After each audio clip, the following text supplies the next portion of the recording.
mögen. En cuanto querer mögen deja en su esencia lo posible, mögliche, lo que merece ser querido mögenswerte, en lugar de entregarlo a lo imposible unmögliche. De esta ética de la inactividad depende la salvación de la tierra. Los mortales habitan en la medida en que salvan la tierra.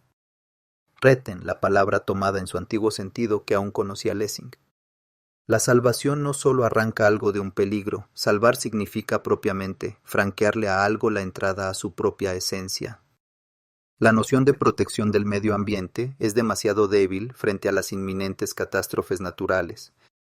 Es necesaria una modificación radical del vínculo con la naturaleza. Ya no se trata de que la tierra sea un recurso con el que ahora tenemos que manejarnos con más cuidado, más bien es preciso que interioricemos el significado originario de cuidar. Heidegger lo entiende una vez más en relación con la inactividad, con el dejar ser. El verdadero cuidar acontece cuando de antemano dejamos a algo en su esencia, cuando propiamente realbergamos algo en su esencia, ¿no? El rasgo fundamental del habitar es este cuidar. La palabra cuidar shonen deriva de bello shon. El cuidado se refiere a lo bello. La tierra es bella. De ella proviene el imperativo de cuidarla, de devolverle su dignidad.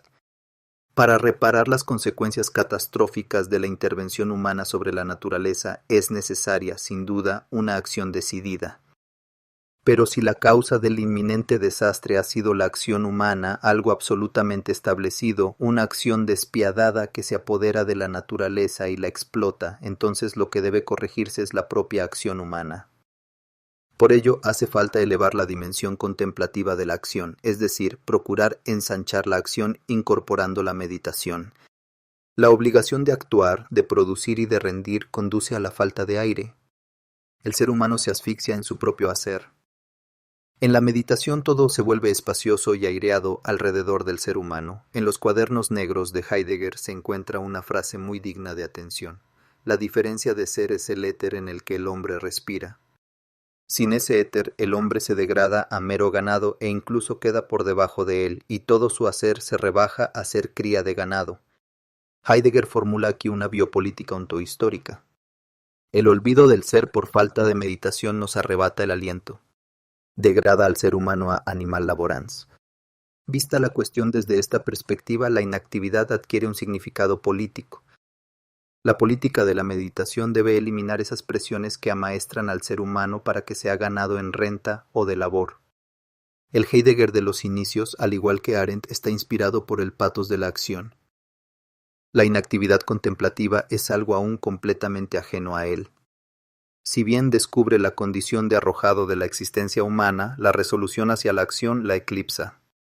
También interpreta como exhortaciones a la acción estados de ánimo como la angustia o el tedio, estados que en realidad inhiben la acción. El así llamado giro con el que se aparta de su pensamiento anterior marca el tránsito de la acción al ser. En ser y tiempo, la angustia constituye la disposición fundamental porque enfrenta el Dasein, denominación ontológica del ser humano con el ser en el mundo. A diferencia del temor, que se refiere sin más a algo en el mundo, el frente a qué de la angustia es el mundo en cuanto tal, aquello ante lo que la angustia se angustia es el estar en el mundo mismo. En la angustia se hunde el ente intramundano. El mundo ya no puede ofrecer nada, ni tampoco la coexistencia de los otros. Este mundo que escapa al Dasein en la angustia no es el mundo en general, sino el mundo familiar, cotidiano, en el que pasamos la vida sin cuestionarnos nada. Es un mundo gobernado por uno, por el conformismo del estado interpretativo público. Gozamos y nos divertimos como se goza, leemos, vemos y juzgamos como se ve y se juzga.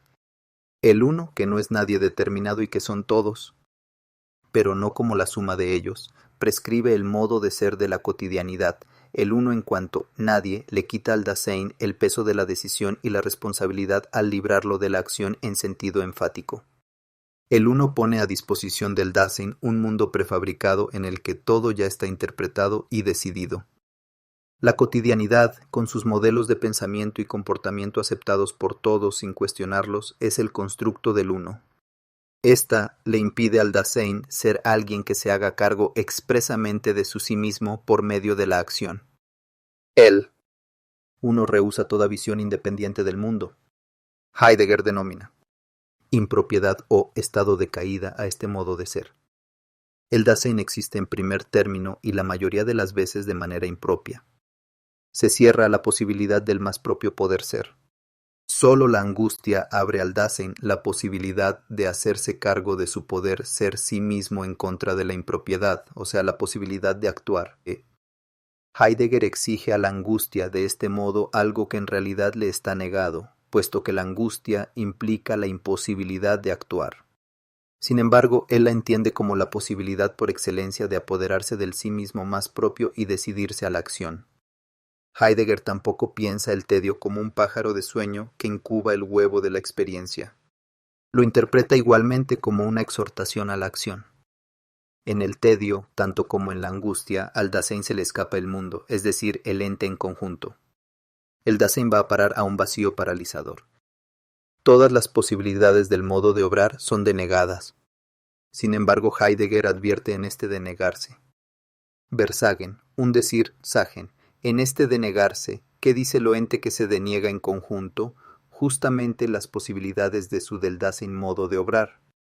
El denegar es al mismo tiempo un anunciar las posibilidades que yacen dormidas, del que el ser humano debe apoderarse con determinación heroica. Del tedio brota el insistente llamamiento a resolverse a actuar aquí y ahora.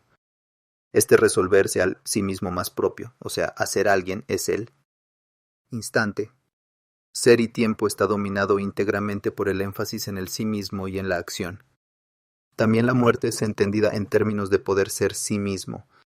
Frente a la muerte como extrema posibilidad de renunciar a sí mismo, despierta un yo soy enfático. La muerte como mi muerte se vincula al énfasis en el sí mismo. Conduce a una contracción del sí mismo. Heidegger permanece cerrado a aquella experiencia de la muerte que me lleva a aflojar las trabas del mí mismo.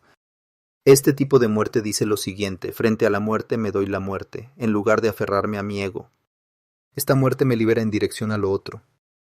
Frente a la muerte despierta una serenidad, una amabilidad hacia el mundo. El énfasis en el sí mismo se vincula con la determinación a la acción. Es una forma de actividad. En la inactividad no se produce ningún sí mismo determinado a nada. El maestro de la inactividad no dice yo. En ser y tiempo no existe ningún espacio para inactividades. El mundo es siempre un mundo del obrar. Las cosas son herramientas. Todo está sometido al para algo. La constitución fundamental de la existencia humana se llama cuidado. Al lado de la cotidianidad no hay festividad. En ser y tiempo las fiestas y los juegos en los que se suspende el cuidado en su totalidad están ausentes por completo. Algunos años después de Ser y Tiempo, Heidegger realiza el tránsito de la acción al ser. El patos de la acción retrocede frente al asombro por el ser. El festejo, en cuanto a interrupción del trabajo, ya es contenerse, es prestar atención, es preguntar, es meditación, es expectación, es dar el paso hacia un presentimiento más despierto del milagro de que en general un mundo munde a nuestro alrededor, de que haya ente y no más bien nada, de que haya cosas y nosotros mismos existamos en medio de ellas. El énfasis en el sí mismo y la determinación a la acción que gobiernan ser y tiempo cesan por completo. La angustia y el tedio ya no van unidos a la exhortación a la acción. Revelan el ser. En ello se asemejan al amor. El tedio profundo reúne a todas las cosas y a los hombres y, junto con ellos, a uno mismo en una común y extraña indiferencia. Este tedio revela lo ente en su totalidad. Otra posibilidad de una revelación de este tipo se esconde en la alegría que nos procura la presencia del Dasein y no de la mera persona de un ser querido. Después del giro, Heidegger llega a la conclusión de que son sólo las inactividades como la fiesta y el juego las que dan esplendor a la existencia humana. Descubre lo festivo. Ya no se habla más del cuidado o la angustia. El gris de la cotidianidad cede el paso al esplendor festivo. El esplendor forma parte de lo festivo. Pero el esplendor proviene en realidad del resplandor y el brillo de lo esencial. Tan pronto como esto esencial brilla, todo lo referido a las cosas y las personas accede a la liviandad de su esplendor y éste, a su vez, demanda del ser humano el ornato y el adorno. El juego y la danza forman parte